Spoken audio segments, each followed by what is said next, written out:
Hey guys, what's up? This is your girl Ginger Fox here. So I am gonna be reading some Ubloo part 2. If you guys haven't seen the first part, I recommend clicking onto the first part before you listen to this part. Let's get into it, guys. That's my baby! No, please God, no. I said back up. You effing cunt. Jesus Christ, we're already starting and people cursing already? The policeman bulged one Mrs. Jenkins across the mouth with his billy club with a sickening thwack. I heard her cry out from the hit and watched as her teeth flew from her mouth to the pavement. Oh my God, what the fuck is going on? Already? Violence already? Clattering at the feet of the armed police officers, they were all striking her now. They beat her down to her hands and knees and were all taking turns hammering at her head with their clubs. Do what? She was still begging them not to take her son away, but they couldn't hear. They were laughing. What? Laughing in a sick and mechanical tone. Maniacal tone, sorry. That made my stomach turn. Now the emergency medical responders emerged from the apartment building, wheeling Andrew out on a gurney. They pushed him clumsily down the stairs. His arm emerged from beneath the white sheet as he bounced down the first step. I watched his lifeless body bounce on the gurney until he landed awkwardly and fell off it completely, the white sheet blowing away in the wind and revealing his corpse. Oh God! Oh, well, by all means, you dumb effing junkie. Just help yourself to a nap while we're trying to do our effing jobs. Was the last word. The EMT kicked Andrew's body in his stomach. What the hell? I watched his body jerk and fold from the impact. The other EMT was joining in now too, both of them kicking and stomping at Andrew's lifeless body. Why are they doing that? I tried to yell, I tried to scream at them to stop, but while I felt my vocal cords vibrating in my chest, not a sound came out. I watched as one EMT picked up a heavy rock from a nearby flower bed and carried it over to where Andrew's body lay. What is going on? This is a dream or something? Like what? The other EMT rolled him onto his back, and I let out the loudest scream no one would ever hear as I watched the rock slam down into Andrew's face.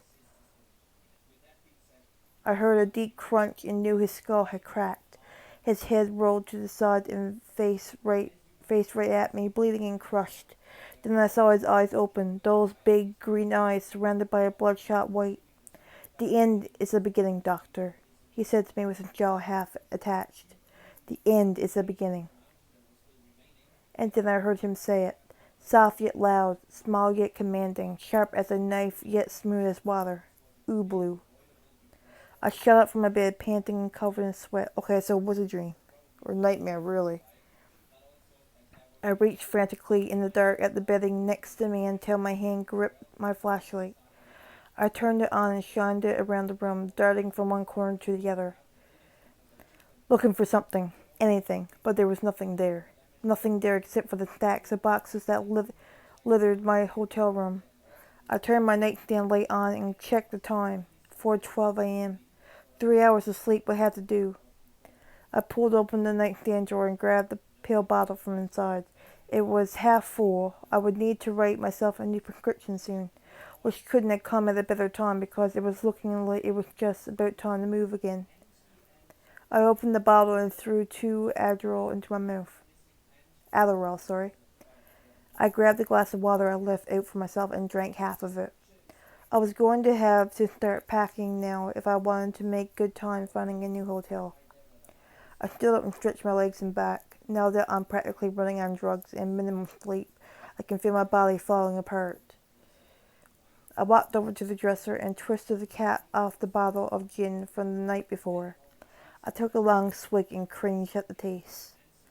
I was never really a big fan of gin, but it's easy to conceal on your breath. When I turned to get started packing, I caught a glimpse of myself in the mirror and froze. My eyes sat above two dark heavy bags and were so bloodshot they almost looked red. My hair stuck up every which way in dark, straggly tufts. I had a dark shadow of hair on my cheekbones and neck that made my once titty-capped beard look unattended. Jesus, I said with a pause. How the F did I get to this? 6 weeks prior. The funeral of Andrew Jennings came and went, and I didn't attend it. Part of me says it's because I just couldn't bear to face Mrs. Jennings. Part of me says it's because I'm terrified of Andrew himself. The week leading up to the funeral, I could hardly focus on my work. I just kept thinking of what I heard that night before I fell asleep. After another week, I chalked it up to just the booze and my imagination getting the best of me. Besides, I wasn't even asleep when it happened, so I couldn't have dreamed it. I decided I was going to go see Mrs. Jennings to give myself closure. Her office wasn't far from mine for someone who owns half the apartment complexes in Middlesex County, and I decided I deserved a day off after what I went through. When I went to see Mrs. Jennings, it was a cool spring day. I was nervous, very nervous. In mid-school, before I had to give a big presentation, I would ease my tension with a shot or two to loosen up. I did the same that morning, but I guess I should have eaten a bigger breakfast because by the time I got out of my car at her office building, my head was swimming. Inside the lobby was a cute young receptionist. I asked her where I could find Mrs. Jennings, and she told me floor 3, suite 1, very politely. I got in the elevator with another man and we rolled up together. While we stood there, I heard him sniff the air twice, then look sideways at me from the corner of his eye. Fuck, he must be able to smell the booze. When I got off at the 3rd floor, I found a water fountain and drank a few gulps. I pulled another piece of gum from my pocket and chewed it for a minute before I knocked on Mrs. Jennings' door. The door swung open and her eyes met mine, and almost instantly I saw them start to swell up. "Oh, Dr. A," she said, sounding unsurprised. "Please come in." She stepped to the side and let me walk into her office.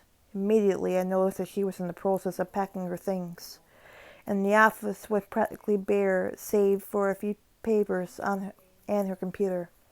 "Moving out, eh?" I said to her with a half smile, trying to lighten the mood. "Yes," she said, shifting her eyes from me to look around the room as she spoke.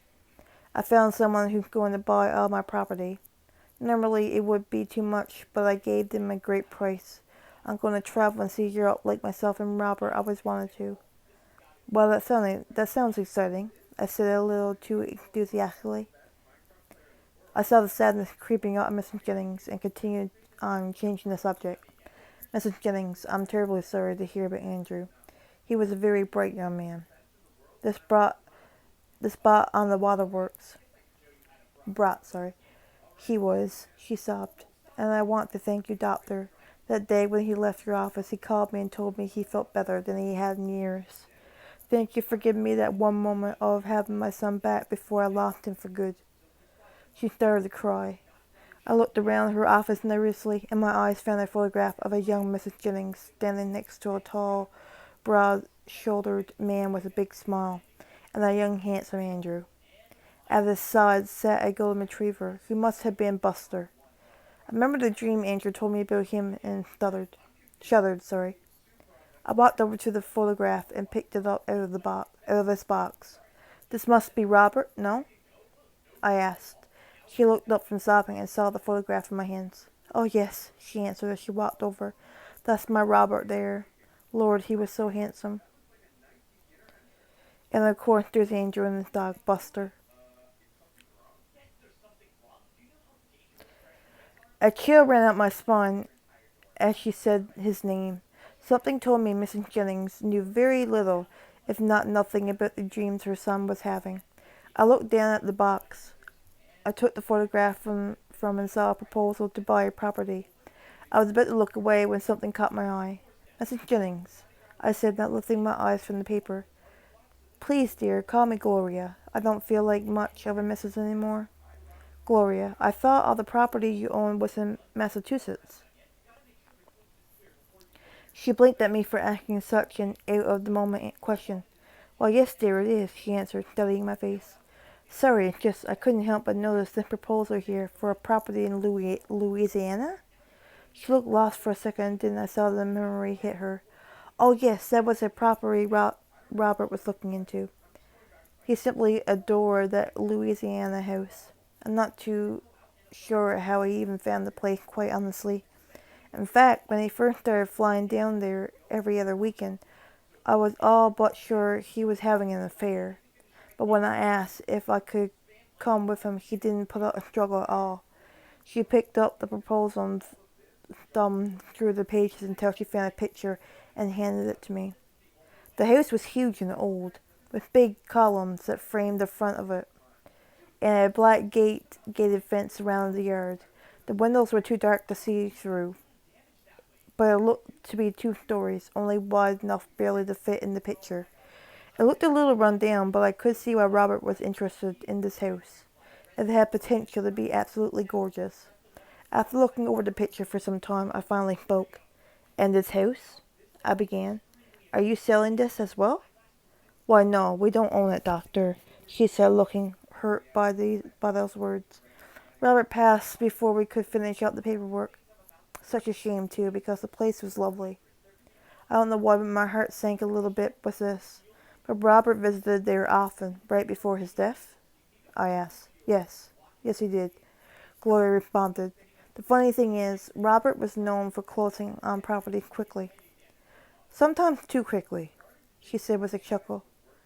It was like he was afraid to finally go through with it. She watched me scrutinize the photograph of the house. You look interested, Doctor, she said, the chuckle returning as well. Are you looking to make a move as well? Or get into the real estate biz? Maybe, I said, trailing off. Well, I'll tell you what. That whole box is full of information Robert kept on that house, separated a bit amongst some other paperwork. I'm just going to shred all this stuff so if you're interested, help yourself. It took me a bit to register what she just said. Sure, yeah. I finally managed to push out. That sounds great, Gloria. Thank you. I picked up the box and slowly started walking to the door. Say, just for curiosity's sake, I started, who was the previous owner of the house? Oh, well, I didn't have an owner. It wasn't in use when we viewed it, she said. Technically, it's owned by the Bank of Louisiana. Before that, it was a school. A school, huh? I asked. Yep. If what the woman who showed us the property told us was true, it was the first all-black school in the whole state. I stood there for a minute, thinking about how bizarre this whole thing was. Why was Robert looking to buy an old run-down school in Louisiana? Why this one specifically? And why wouldn't he close on the property? As I turned to leave, I heard Mrs. Jennings call out from behind me. Oh, Doctor, she said, one last thing. Yes? I won't ask why, although I think I know, but if you're going to walk around on the liquor, drink gin. I was startled. I'm sorry? Gin, honey, she said. It's tougher to smell on someone. That's what Robert used to do. I left that office feeling out of place, as if everything that just happened was a dream. I drove straight home and immediately started riffling through Robert's paperwork. It was tough business at first. It wasn't too adept at identifying real estate documents, so I didn't quite know what I was looking at first. But about an hour in, I got the hang of it. I separated the paperwork out on my dining room table. In one pile, I had all the information about the house. Turns out the thing was owned by some incredible wealthy family back in the early 1800s. In fact, they were one of the first families to move down to Louisiana once we got it from the French. The date when they fully converted the place to a school I couldn't find, but it looked like the bank didn't get a hold of it until the 1960s. I sat back and scratched my head. I looked at the other 2 piles I had made. One was anything Robert had written on or used not pertaining to his house, and the other was just junk.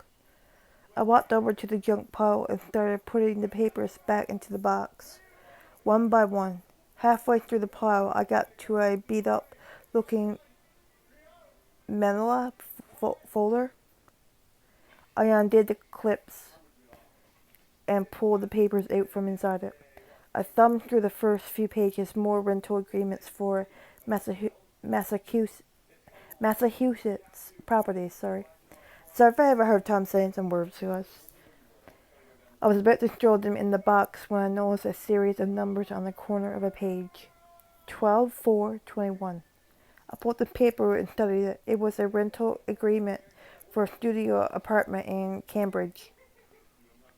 As I looked over the paper more, I realized that there was a check stub stapled to the back of it. The check read for 180,000.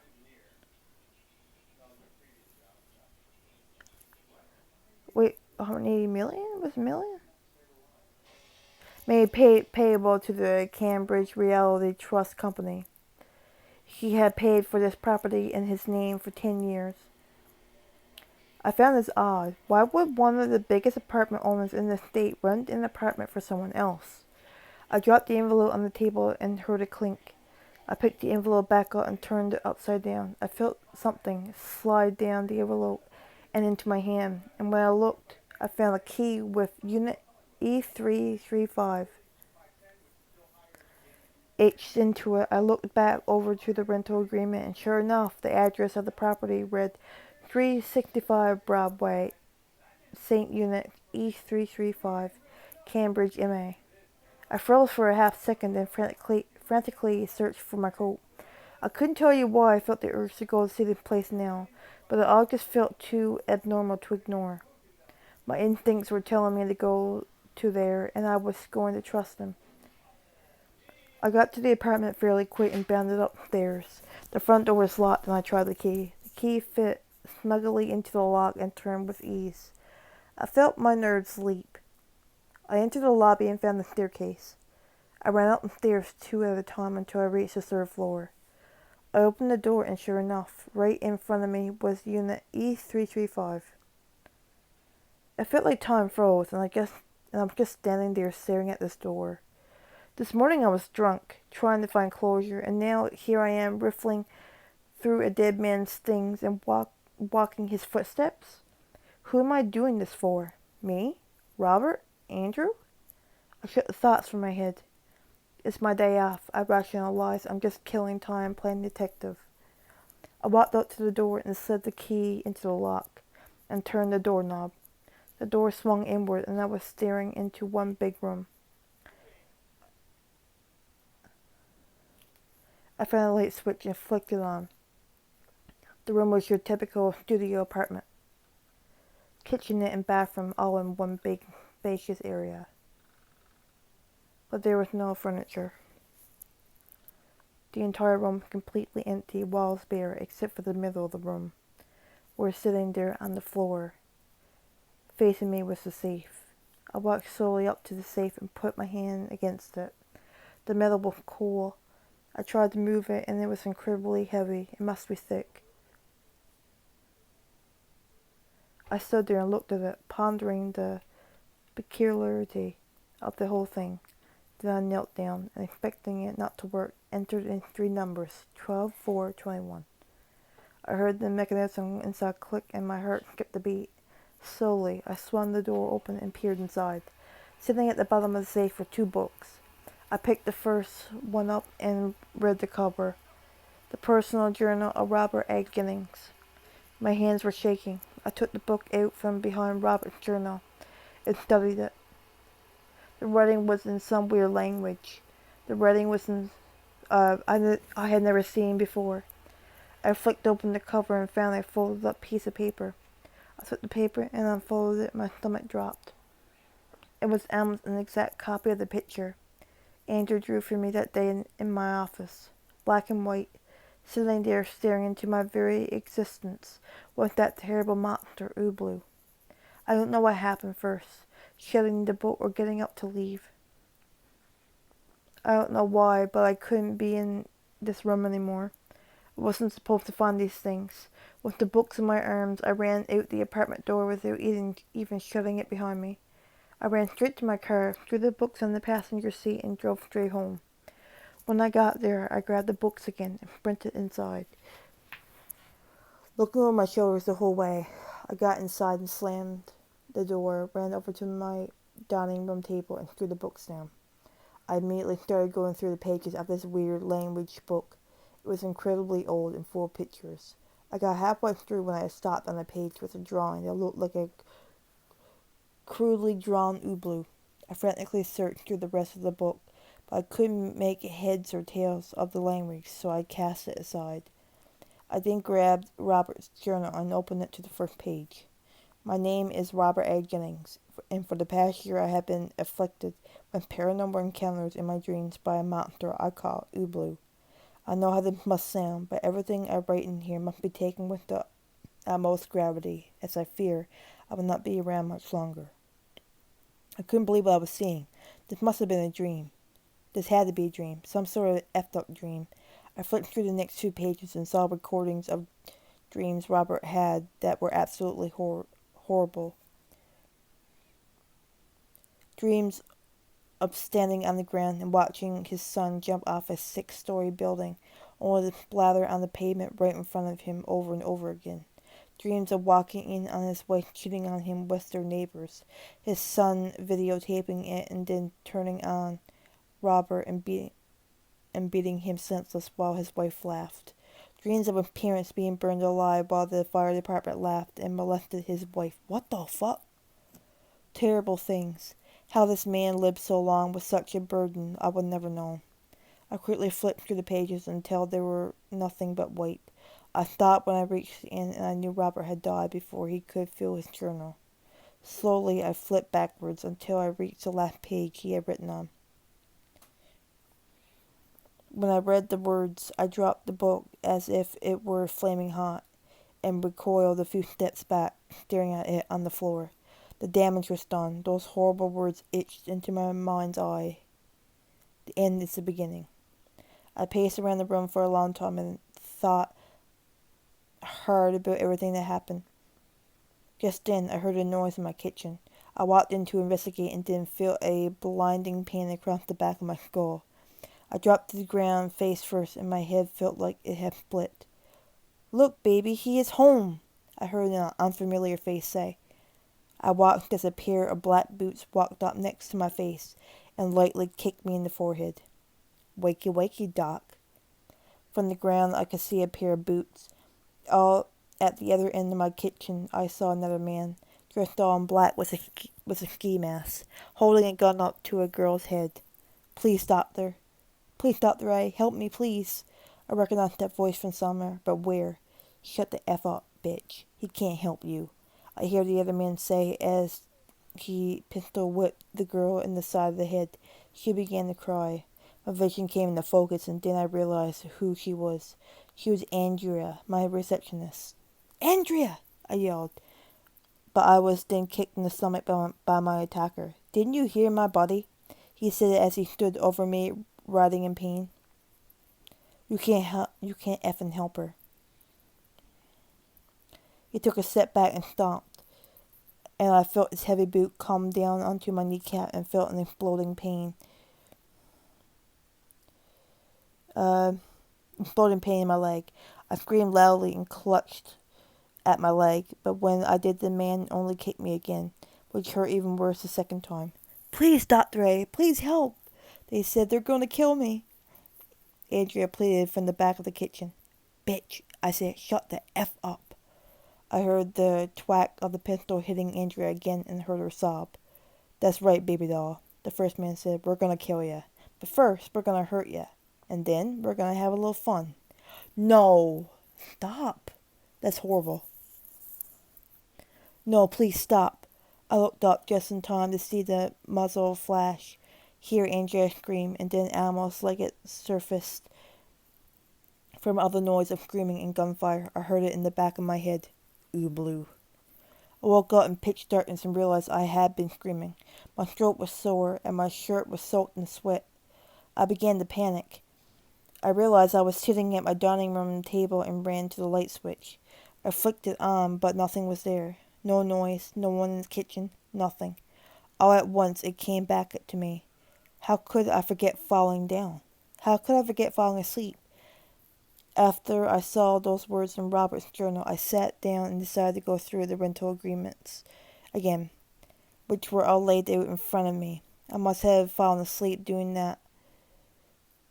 But how did I not remember sitting down to do this? This Then I remember my conversation with Andrew. How Ubloo realized he could scare him more with a micro sleep dream than a normal one. How the ability to catch him off guard was more effective. I got so caught up in the theory that I didn't even realize what was happening. But when I did, I got sick to my stomach. It couldn't happen. It couldn't. It wasn't even real. This isn't real. I tried to force the thought from my head, but I couldn't. I just couldn't. Ubloo is controlling my dreams now. I vomited on my dining room floor. This was all happening too fast. I looked around my room frantically. I have to pack. I need to get out of here. Maybe if I run, he'll have to chase me. It's worth a shot. I ran back to my bedroom and began gathering my things. I ran over to my briefcase and pulled out a prescription pad.